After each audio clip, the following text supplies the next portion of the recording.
Olá, meu povo, é um prazer estar com vocês nesta quarta-feira, 27 de dezembro. Eu sou Paulo Mansur. Vem comigo aqui no SBT que a gente tem muitas notícias para você, porque hoje é o Rádio Polícia no Ar. Notícias do crime e a polícia nos protegendo. Solta a vinheta.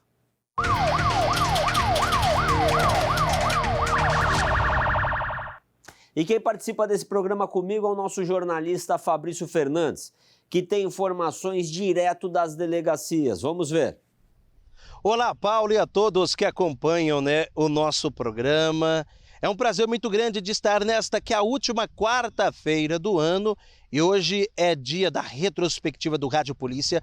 Vamos recordar, viu? A nossa equipe, Paulo, separou muitos assuntos que chamaram a atenção neste ano e ao longo do programa de hoje vamos recordar esses casos para você que está ligado aqui no SBT. E o crime que mais marcou esse ano foi da quadrilha do golpe do amor. Sequestro relâmpago exigindo transferências via Pix. Imagina só passar por um caso desse, por casos como esse, né? É assim, é uma loucura. Olha só o cativeiro como é que fica. Olha só, aquela parede de madeira, barraco, né? Ou seja, a pessoa é levada para um lugar desse, fica lá, falando na orelha dela, né, causando na cabeça da pessoa, você vai passar por isso, tortura psicológica.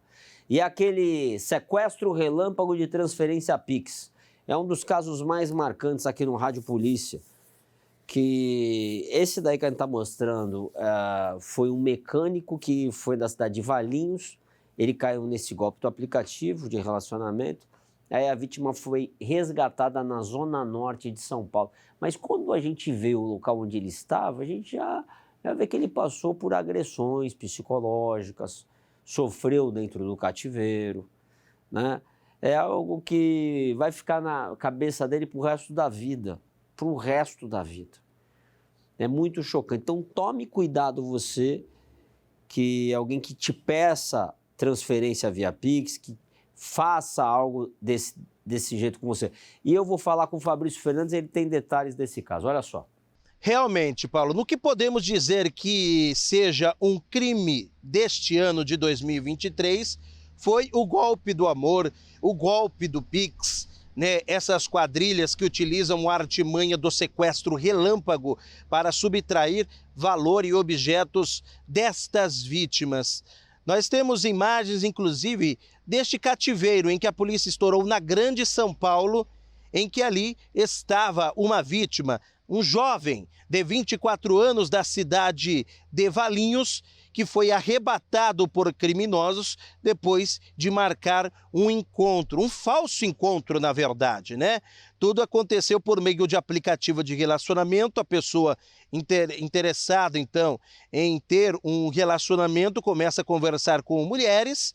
Essas mulheres que, na verdade, até algumas, viu, Paulo, se passando por mulheres realmente, são utilizadas, né, por esta quadrilha, faz parte desse bando criminoso, acaba ali enganando essas vítimas, né, marcando encontros em locais desertos, onde ali acontece o arrebatamento, acontece o sequestro, a vítima passa por momentos de terror, a vítima é agredida, a vítima sofre, além dessa tortura física, uma tortura psicológica, né? A família fica toda aterrorizada. Porém, neste caso, essa vítima de Valinhos ficou 24 horas de um cativeiro ali na cidade de São Paulo. Policiais da Dig Day que descobriram este local. Infelizmente, também nós falamos de diversos casos que aconteceram em todo o nosso estado. Inclusive, separei um trecho ali da entrevista do Dr. Elton Costa, da Dig, que fala mais tanto sobre este caso, quanto também, né, dessas quadrilhas que agem em nosso interior. Vamos ver aqui no SBT. Ele foi levado por esses dois rapazes até o cativeiro. Ele relata que haviam 3 homens lá e 2 mulheres. O que é muito interessante é que uma dessas mulheres, que eventualmente foi presa, inclusive, era justamente aquela mulher que trocava mensagens com ele. Isso ele foi muito enfático em relação à voz, que ele tem certeza em relação à voz da pessoa que falava com ele, principalmente por áudios. Então nós temos a certeza que a mulher que foi presa era justamente aquela que trocava as conversas. No cativeiro, ele ficou num cativeiro muito pequeno, numa casa de madeirite, um lugar muito ali precário. Ele ficou na cama, amarrado com as mãos para trás e foi muito agredido por todos. Ele fala que fizeram puxões de cabelo, soco, tapas, ele tinha várias lesões pelo corpo, foi hospitalizado logo em seguida. Há mesmo quadrilhas especializadas nesse tipo de crime, pessoas ali que já têm toda as fotografias e uma série de coisas, inclusive fotografias íntimas para motivarem as pessoas a isso, já prontos ali naqueles perfis. Então as pessoas têm que tomar muito cuidado da forma como fazer, de se convencerem que a pessoa, por meio de outras redes sociais, e que se trata daquela pessoa que está conversando com ele, se encontrarem necessariamente no local público e somente após isso, tendo segurança, tendo outros dados e partirem para outras coisas. Bom, outro crime que chama atenção aqui no SBT, que a gente tem falado bastante nesse ano de 2023, é latrocínio. Ou seja, é o roubo seguido de morte. O cara ele só não rouba. Ele ainda tem a ousadia de matar a pessoa. É aquele maldoso realmente que nasceu com a maldade dentro dele.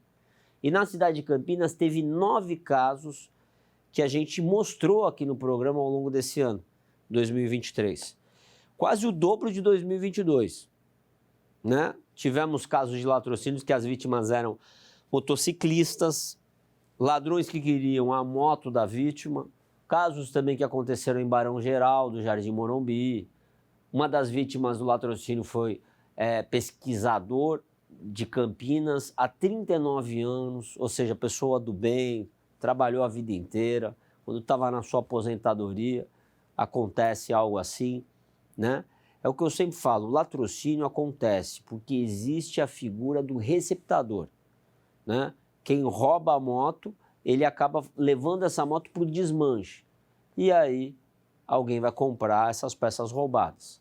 A polícia apreendeu envolvidos neste crime ao longo deste ano, no caso das motos. Mas, se você é um cidadão de bem, não compre peças sem procedência.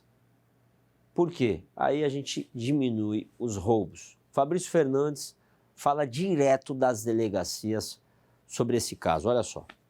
Como você destacou, Paulo, infelizmente os casos de latrocínio aumentaram na cidade de Campinas, reflexo disso também em todo o interior, com os casos de roubos e furtos. Porque o latrocínio é o roubo seguido de morte. Então, se aconteceu o latrocínio, é porque aconteceu ali o roubo. E o que a gente sempre fala aqui na tela do SBT, para a gente quebrar essa engrenagem da criminalidade, é preciso combater os desmanches, é preciso combater quem vende essas peças sem procedência e quem compra essas peças sem procedência, porque isso se trata do crime de receptação. Então, é um trabalho importante da Polícia Civil em esclarecer esses casos, como alguns já foram esclarecidos aqui pela Polícia Campineira, assim também no combate ao desmanche. Esses casos de roubos de motos de alta cilindrada, que inclusive chamou muita atenção neste ano, comparado aos outros anos, o roubo de moto de alto valor comercial, como aconteceu em 3 casos, a polícia esclareceu. Inclusive, nós temos aqui, mais uma vez, o Dr. Elton Costa, delegado da Digdake, que fala sobre estes casos de latrocínio e como essas quadrilhas de roubo de motos agem em nosso estado. Vamos ver aqui no SBT. Ali nós tivemos outros casos muito semelhantes ultimamente, já 2 latrocínios, que foram há uns 2 meses atrás também, foram de pessoas utilizando motocicletas, visando o roubo de motocicletas. Então vemos aí que há uma predileção por esse tipo de crime, mas não podemos dizer de uma forma conclusiva que se trate de uma quadrilha. Podemos dizer que são pessoas com uma índole criminosa muito grande voltadas a um crime desse tipo. E que por conta disso nós vamos ali intensificar nossas investigações, tentando demonstrar que eles nos parecem inicialmente que eles são da mesma região, são unidos da mesma região daqueles outros 2 casos anteriores. Então nos dá a entender ali que há uma predileção pelas pessoas daquele bairro a esse tipo de crime. E juntamente com a Polícia Militar e a Guarda Municipal, nós visamos já realizar uma série de ações preventivas para tentar impedir esse tipo de ação e de evitar que crimes como esse ocorram novamente, Agora vamos falar de apreensões de drogas na região de Campinas. Olha o que a Polícia Rodoviária Federal encontrou na Fernão Dias, em Atibaia, cidade de Atibaia. Os agentes fizeram uma fiscalização e um carro foi parado por causa de problemas na placa do veículo. Os agentes sentiram forte cheiro de drogas, tá? Isso aí acaba sendo normal quando acabam parando aí os veículos e tem um cheiro da droga, né? Quando tem muita droga dentro do carro. E aí no porta-malas foi encontrada uma mochila com super maconha de haxixe e 20 pacotes de balas de goma de maconha, como a gente está mostrando aí. E é difícil encontrar balas de goma de maconha, né? Bom, mas enfim, pela primeira vez no Brasil é apreendida a bala da maconha. Olha só, primeira vez na história do Brasil que tem isso, né? Tem essa apreensão. Isso daí é produzido no Canadá, mas claro, é proibido aqui no Brasil. Vamos ver e ouvir detalhes desse caso. Solta aí. Trabalho da Polícia Rodoviária Federal, no trecho da Fernão Dias, em Atibaia, apreensão de grande quantidade dessa bala, que aparentemente parece uma bala de gelatina comercial comum, mas se vocês observarem a embalagem, ela tem vários dizeres, né? Uma bala canadense, ela é feita à base de maconha, tem inclusive aqui o símbolo da maconha, está dizendo para manter longe das crianças, que é para adultos maiores de 21 anos, mas a gente sabe que se tiver alcance de uma criança, isso daí provavelmente a chance dela ingerir, fazer uso dessa bala de maconha, né, que tem no seu princípio ativo aí o princípio ativo da maconha, o tetraidrocannabinol. A bala é no formatinho de ursinho, a bala bem bonitinha, bem atrativa para as crianças, porém ela contém entorpecente, vulgarmente uma bala de maconha. E está à venda em outros países. Não é permitido no Brasil, óbvio, mas está sendo importada. Inclusive o produto diz que é para uso medicinal, né? No canto baixo direito diz que é para uso medicinal. Do outro lado diz que é para uso medicinal, mas as pessoas usam aqui como entorpecente. Foi apreendido com uma grande quantidade de haxixe e skunk no trecho paulista da Fernão Dias, seguia de São Paulo para Belo Horizonte. Tá aí um alerta aos pais, mais um trabalho da Polícia Rodoviária Federal. A gente que olha, está acostumado a ver balinha no supermercado, nós que somos brasileiros, achamos até isso daí, é algo, tá passando do limite. Gente, se você tomar uma bala dessa, você comer uma bala dessa, você fica doido de droga de maconha, né? Por exemplo, lá em Amsterdã, por exemplo, que é legalizada a droga, lá na Europa, lá você tem bala de maconha, você tem bolo de maconha, você tem chocolate de maconha, você tem todas as maconhas, a maconha que te deixa cansado, a maconha que te deixa agitado, lá você tem tudo, porque lá é legalizado. Ou seja, essa bala, se a pessoa comer, ela vai ficar doidona também. Só que ela não vai fumar, ela vai comer. Então, ou seja, é proibido, não pode, né? Ainda o policial falou que são grandes quantidades, ou seja, deve ter mais de vários pacotes. Ou seja, proibido, perigosíssimo. Imagina uma criança come algo desse, ela pode, é perigosíssimo para a criança. Porque a criança ela pode desenvolver sequelas, né? Grandes sequelas e projetar doenças nela se ela come algo desse. Bom, agora a gente vai falar da maior apreensão de drogas deste ano na região de Campinas. 4.160 tijolos de maconha, totalizando 3 toneladas. 646 quilos da droga foram apreendidos em um local onde funcionava uma oficina do Parque Santa Bárbara de Campinas. Tudo isso seria comercializado na região de Campinas. E o Fabrício Fernandes tem aí detalhes, dá uma olhada, a gente já está vendo aí no caminhão, é algo gigantesco mesmo, uma apreensão bem grande. Parabenizar a polícia, né, por toda a investigação. Olha só o tamanho da quantidade de drogas, um negócio impressionante. Eu estou vendo que tem um PP aí, ó, PP, CH, tem algumas siglas, Fabrício Fernandes, BR, DP, DD, ó. Fala com a gente, Fabrício. Paulo, grande quantidade de drogas, mais um caso do tráfico caindo e a polícia agindo aqui em nosso estado né, de Zideik de Campinas, investigadora-chefe Hayashi, Dr. Glauco, né, um belo trabalho da polícia que começou numa apreensão que aconteceu no mês de junho, né, 50 quilos de entorpecentes foram encontrados em um veículo.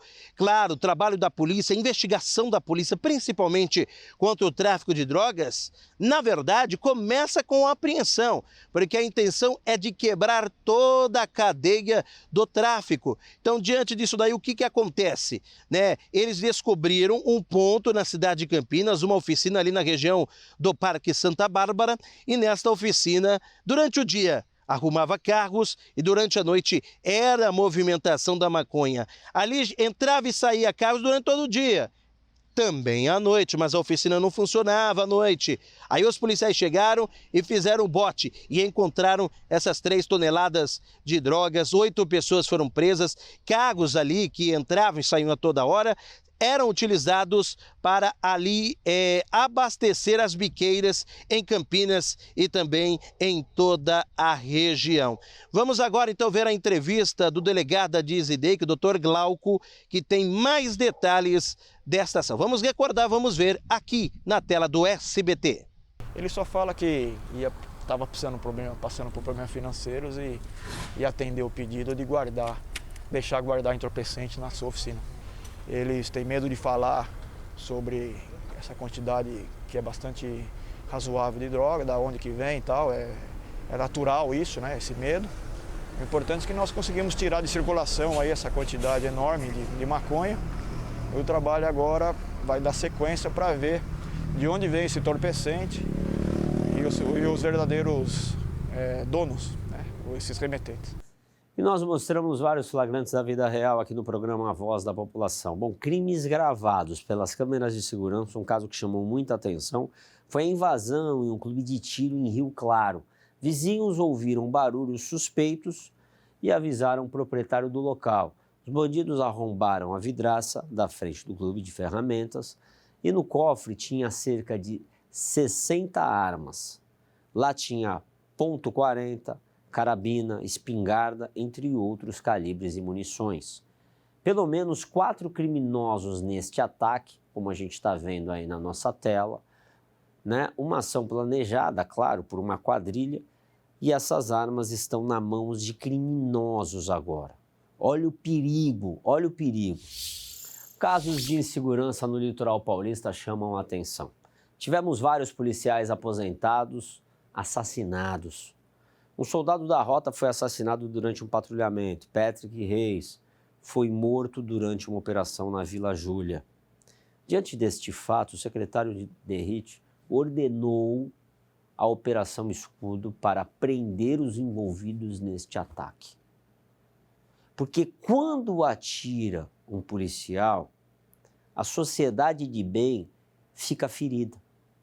A ação da polícia reuniu 600 policiais de todos os batalhões de todo o estado. Foi o sufoco no crime organizado combatendo o tráfico de drogas que alimenta a bandidagem. Foram 119 armas apreendidas, mais de 1 tonelada de entorpecentes e 970 criminosos presos durante 40 dias. Está provado que a polícia tem que estar na rua. Durante a Operação Verão deste ano, acompanhei a inauguração de uma companhia da Força Tática do Guarujá e da chegada de mais homens do BAEP de Santos. Eu apoio os policiais, tanto que votei na LESP pelo reajuste salarial para aumentar o salário dos policiais junto com o governador Tarcísio.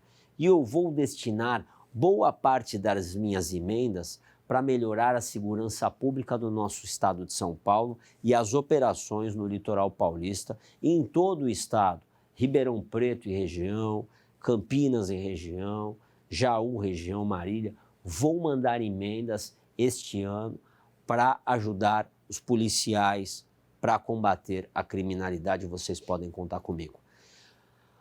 E 2023 foi marcado por casos de violência contra a mulher.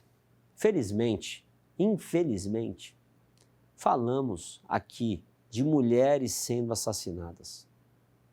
Mas quero trazer nessa retrospectiva um flagrante que ganhou repercussão nacional e aconteceu na cidade de Sumaré.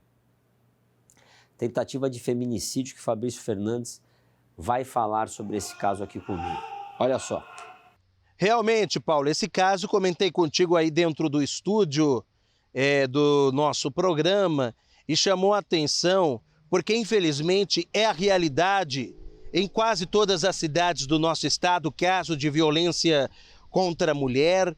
Nós relatamos os casos de feminicídio, infelizmente, que aconteceram, né? Brutalidade, violência contra a mulher, muitas das vezes a intolerância, muitas das vezes não aceitar o fim do relacionamento. E neste caso, nós estamos mostrando as imagens da negociação, né? Porque os guardas receberam informações de denúncia de violência. Esta mulher era mantida como refém, né, pelo companheiro e ameaçava matar esta vítima. Ele estava armado com uma faca e o detalhe é que dentro do local tinham duas crianças, uma de 10 e outra de 11 anos de idade. O homem não aceitava se entregar e continuou a agredir a vítima mesmo com a presença da GM. O suspeito foi atingido por disparos de bala de borracha e as agressões mesmo assim continuaram. Aí ele foi ferido a tiros de bala de fogo, socorrido e depois preso. Vamos ver os detalhes dessa negociação aqui na tela do SBT. Não faz isso não, cara. Cara, não faz isso não. Ô, Grande, faz isso não. Como que é seu nome, Grande? Peraí. Ô, Fera, como que é seu nome, Grande? Grande! Ô, como que é seu nome? Não, cara, faz isso não. Não, faz isso não! Faz isso não! Faz isso não! Solta! Solta! Não faz isso não! Solta! Não faz isso não! Não, vou te matar! Não faz isso não! Vai! Vai! Vai, já era! Já era! Eu atirei nele. Vai! Vamos lá. Vai, pega! Eu atirei nele, viu? Sim.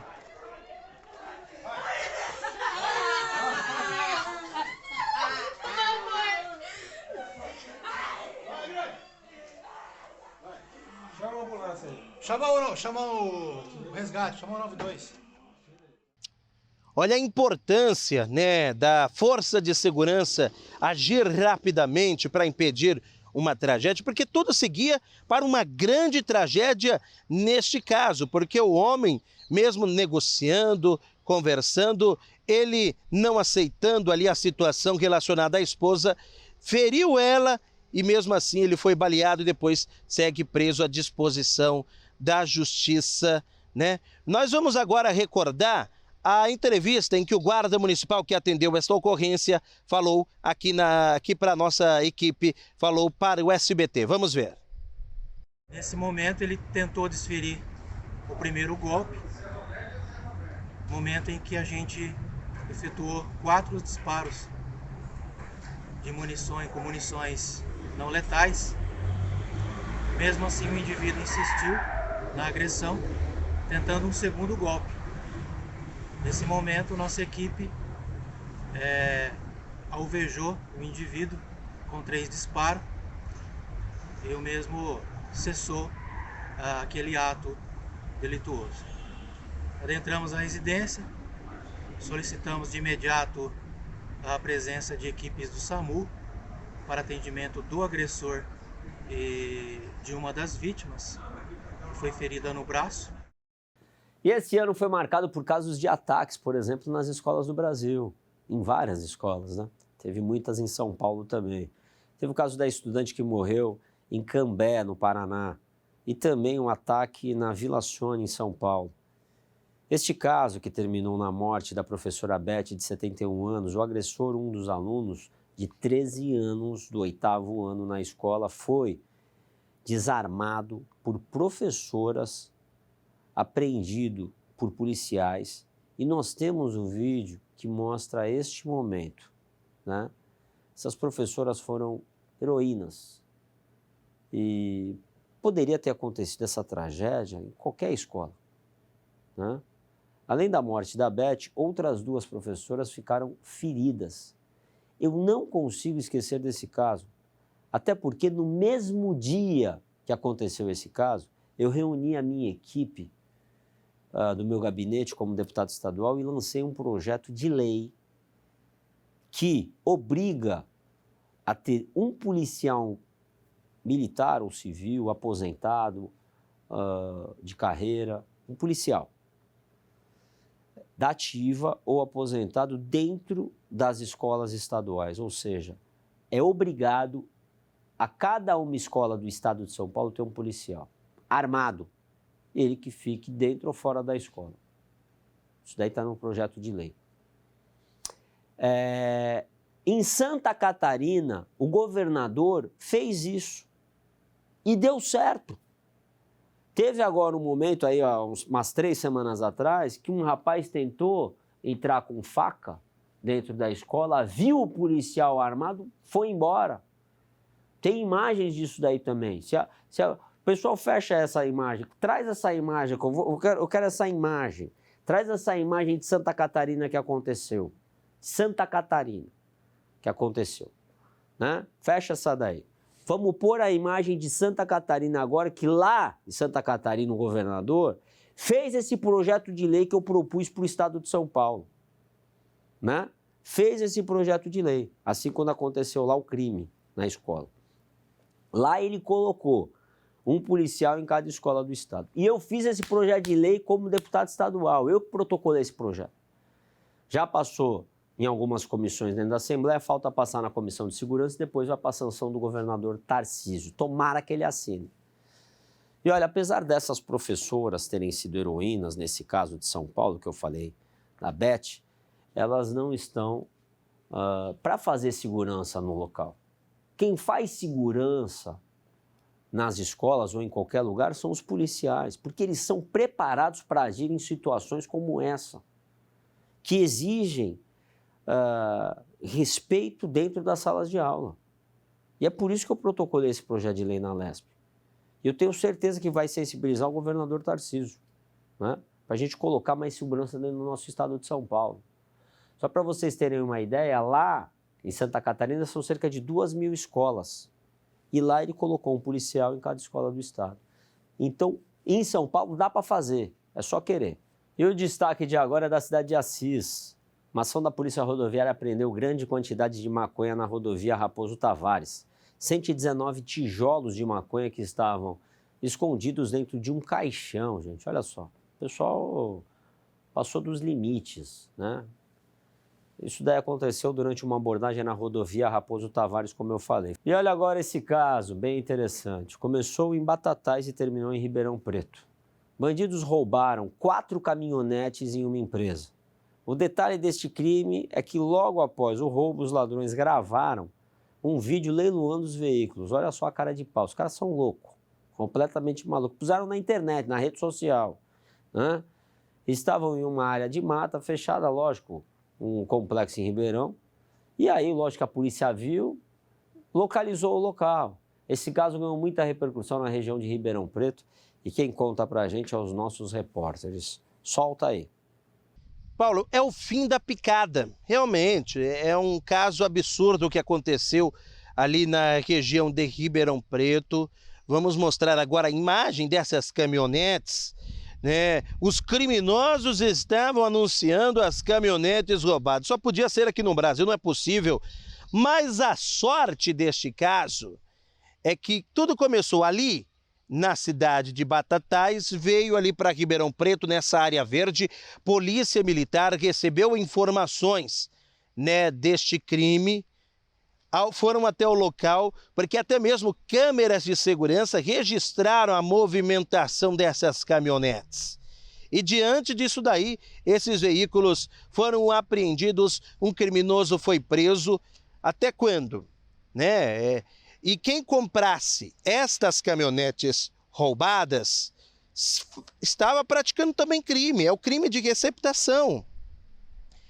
Crime de receptação, artigo 180, um crime grave que aconteceu, porém, neste caso, o criminoso, o bandido, foi preso, envolvido neste ataque. O número de celulares roubados e furtados bate recorde neste ano de 2023. Mas a polícia fez diversas operações e a gente mostrou aqui no SBT. Uma delas foi feita pela DigDake de Ribeirão Preto. Um homem especialista em desbloquear iPhones roubados e furtados foi preso. A detenção ocorreu no bairro Parque dos Lagos, em Ribeirão. A investigação começou há 2 meses e identificou o criminoso que desbloqueava celulares a serem vendidos. Alguns aparelhos estavam envolvidos em um papel alumínio para cortar o sinal do GPS. É uma criatividade do mal, né? Mas foi descoberta pela polícia. E a cidade de Ribeirão Preto ainda segue chocada com casos de uma menina de 4 anos de idade que morreu com hematomas pelo corpo e sinais de abuso sexual. O detalhe deste caso é que os pais foram presos suspeitos por esse crime. Isso ganhou repercussão nacional. Vamos falar mais sobre esse assunto, dá uma olhada. Paulo, esse caso aí chamou muita atenção porque a nossa equipe estava ali no plantão, no exato momento em que os pais chegaram ali, né? Eles presos, eles detidos pela polícia militar, logo depois da PM ter sido acionada pela equipe médica ali da UPA Norte, na cidade de Ribeirão Preto. Os médicos suspeitaram, chamaram os policiais militares, né? Os dois foram detidos em flagrante e o detalhe que a equipe médica ressaltou que pelas condições do corpo, a vítima, a criança de apenas 4 anos, já havia morrido há 12 horas, até mesmo antes de chegar ali no hospital. Vamos ver então o depoimento, né, dos pais ao chegar na delegacia. Felipe Silva pegou com exclusividade, vamos ver aqui na tela do SBT. O que aconteceu com sua filha? Moço, O que aconteceu com sua filha? Meu filho. E aí meu marido ficou com ela em casa. Ele é pai dela? É, e eu confiava nele, moço. Eu confiava nele. O que ele fez com ela? Falaram pra mim que tava saindo sangue na coisinha dela. A senhora deu banho nela depois de morta? Não, ele que deu. Ele que deu? Ele que deu. Ele não deixava eu pôr a mão. Ele não deixava a senhora pôr a mão nela? Ele falava assim, não, deixa que eu já dei banho nela. Só põe a roupa nela e vamos pro hospital. Porque ela tá desmaiada. Moço, pelo sangue do cordeiro, moço. Eu sou trabalhadora, eu trabalhava o dia inteiro. Eu só preciso olhar na cara dele pra ele ser homem e assumir que ele fez isso. O que você fez com sua filha? Nada. Nada? Por que você está preso? A gente vai para um rápido intervalo. É rapidinho, hein? Não saia daí.